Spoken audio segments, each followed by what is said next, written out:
Assalamu alaikum warahmatullahi wabarakatuh. Kabajamtoota hordoftoota koo jirra jirtuu nagaa keessanii Saalihaa YouTube hordoftoota YouTube kooti jirra jirtuu alhamdulillah nagaadha. Rabbi nagaa sinaa taasisuu nagaa ta'uu waa hunda caalaa. Inshallah har'asi viidiyoo adda ta'e wayii isinii qabadhee dhufeen jira. Kitchen cabinet jechuudha. Namoonni baay'een ergan meeshaalee bebbeeksisuu jalqabee gatii biffee nu gaafadhu gariinis immoo keessaan inshallah ji'a muraasa booda ji'a mana akkasii booda biffee nu hojjechiifta jedhaa jirtanii kanneen ajajattanis jirtu. Innaa hordoftoota koo wanti yaada mataa kooti jechuudha waa xiqqoo wanti isinii ibsuu barbaade biffeerraa otoo kitchen cabinet kana hojjechiifattanii gaarii natti fakkaata. Maaliif jennaan biffeen hamma kana faayidaa isaa hin argine. Duraanii yaa'u namni ekele hojjechiifatee ollaan hojjechiifatee gwaddanyaan koo hojjechiifatee dhumaaf hojjechiifata geexii dhumaafi qodaan babbareedu birrii danuun bitamee keessa kaa'ama. Biffeen sun illee birrii guddaadhaan kan inni hojjechiifamu. Duraa kaasee hanga har'aa hojjechiifataa jira jechuudha namni. Garuu namni biyya keessaa baay'inaan seera badaa hojjechiifataa jiru. Warroonni duraan hojjechiifatanis gariin qodaan keessaa dhume biffeen duwwaatti hafee akkasuma immoo akka shari'aa islaamaatti yaa'u xiqqoo badaa hin jaallatamu biffeen kun jechuudha. Qodaan babbareedu keessa kaa'amee saaloonii kaa'amuun amma kana badaasi ittiin gammadamu. Kanaaf biffee osoo dhiistanii kitchen cabinet kana hojjetattanii shamarreen koo biyya arabaa jirtanuu dhaabitti hojjechuu barree achitti ala biyya dhufnee gugguufuu as jechuu achi jechuu waan akkasii duydi biyya arabaatti citee galagatii ta'eefi innaa kun badaa isin fayyadaa hordoftoota koo biffeerraa isa kana utuu hojjechiifattanii gaarii natti fakkaata. Gatiinsaas biffeedhuma duuka badaa wanti inni wal dhabu hin jiru garuu faayidaa qaba. Biffeen waa tokko faayidaa hin qabu wallaahi anamma mana keessaa qaba garuu faayidaa isaan argine. Hamma sana osoo kitchen cabinetiin hojjetamee badaa nama fayyada jechuudha. Biffeenis hojjetamaa mana keessa kitchenaa keessa yookiin mana qodaa keessa madardaraan nafuu sana waa lama hojjechiisuurra akkasuma biffeen faayidaa hin qabu. Biffeen hojjetamee ammas duwwaan taa'u qodaa geexii waan qodaa babbareedu keessa galuu qaba sanas bitaa jechuurraa qodaa bitaa biffee hojjechiisuurraa kitchen cabinetii qodaadhuma mana keessatti itti fayyadamuu qabnu bitannee keessa keeyannee achumatti itti fayyadamaa jechuudha. Kun haala kana maashaallah isiin kun ilaa tanqasaaqaashiidha. Baay'ee tokko nama fayyaddi jechuudha. Hin bareeddilleedha. Kun istoofii isa dhaabii bitattanii bukkee sanatti maktafaa keessanii waan argaa achuma achitti dhaabiidhaan wantoota tokko tokko hojjetachuu dandeessu. Meetir kaamsaa, meetir kaayaa, meetirii lama bal'ina isaa akkuma barbaaddanitti guddisuu dandeessu jechuudha. Amma isiin kun girgiddaarra hin godhamtu akkuma kanaan teessi jechuudha kichinaa keessa. Kan girgiddaarra godhamus jira. Kana namoota mana kiraatti galtanuuf baay'ee tokko isin fayyaddi. Isiin kun akkuma kumsaaxinii akkuma biffee fuudhamee deemamuu danda'a jechuudha. Akkasuma immoo mana bolokkeettii qofaa miti kan innillee girgiddaarra rukutamu mana bolokkeettii qofaa miti. Manuma mukaan ijaaramee dhoqqeen dubbaamettis illee galuu danda'a. Garuu maanni inni guddaan namni galchu sun namni hojjetu baalamoyaan suni sirriitti nama gobozii fi nama beekaa ta'uu qaba. Maaliif yoo sirriitti muka girgiddaa keessa jiru wal qabsiisamee rukutamee girgiddaatti waa tokko hin ta'u jechuudha. Astamamaniidhaan taa'a. Garuu namoonni akkasittis immoo shakkitanuu kun hojii kana haala kanaan hojjechiifachuu dandeessu. Gatiinsaallee akka faayidaa isaatuma akkuma faayidaa isaatii wal madaalaa gatiinsaa amma kanaa miti. Akkuma biyya akkuma safaraatiin wal dhabaa gatiinsaa. Akkasuma maqsiyaa kanallee kan qodaa irratti dhiqamu sanuma irratti godhachuu dandeessu. Innaa hanga hordoftoota koo amma biffeen ilaawaa tokko faayidaa hin qabu meesinu asabaa wallaahi amma kana miti.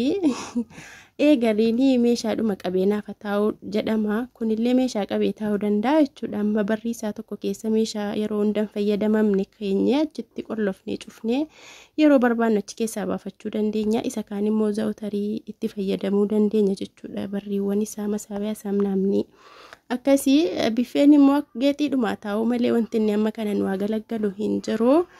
Innaa hordoftoota koo kuni qodaa daruurii mana keessaa nu barbaachisu keessaa isa tokko na inshallah yaa namni tokko waa tokko godheef gochuun qabnu maaltu akkamitti nu barbaachisa isa jedhu duraan biffee namni biyya keessaa kelee hojjechiifatee dhumaaf hojjechiifatee qodaa geexiidha keessa taa'u birrii guddaatti baasee bitee achi keemma qodaansaa yala keessaa dhumee jedhu duwwaatti hafee wallaahi mana baay'eettan arge jechuudha.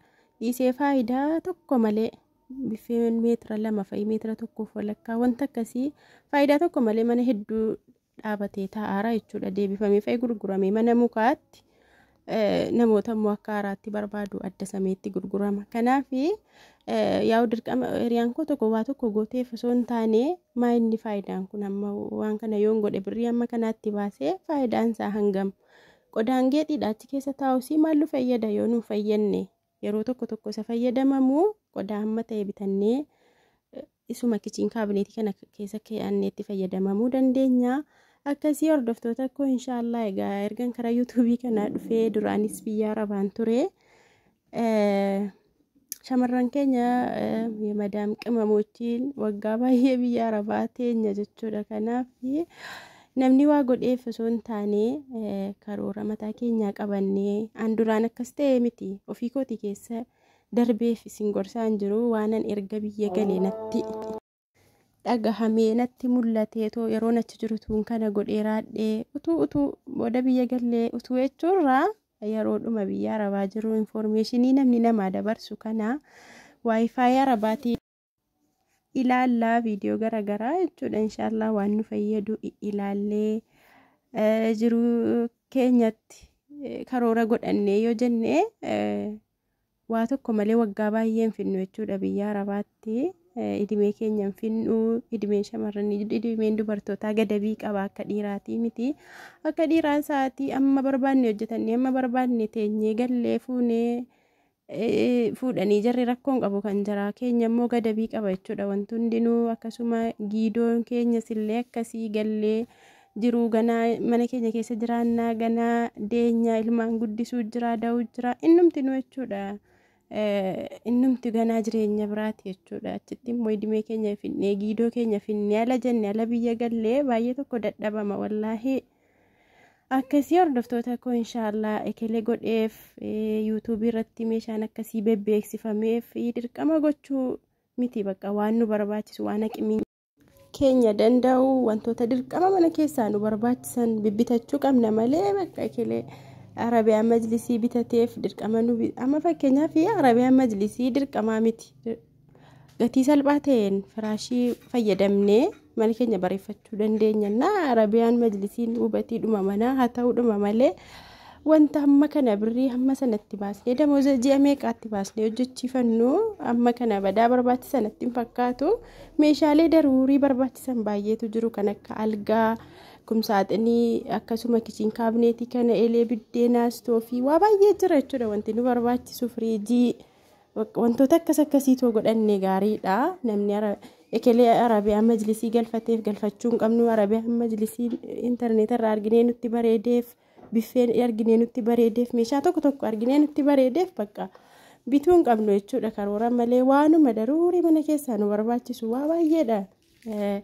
Na wanti mana shamarran ilaallataa tolus nutti bareeduuf tolaa badus numatti toluu dhiisaa gatii ta'ee fi inshallah hordoftoota koo anillee waanan yeroon achi jiru gochuu dhiisee ergan biyya galee wantoota tokko argee gaabbeetuun kana godheeraadhee wantootan jedhuun inshallah isinii beeksisaa jira. Na yeroo achi jirru bakka idimee keenyattis birrii keenyattis waan hunda keenyatti too fayyadamne gaariidha. Inshallah viidiyoo kanaaf kan kana fakkaatu hanga walitti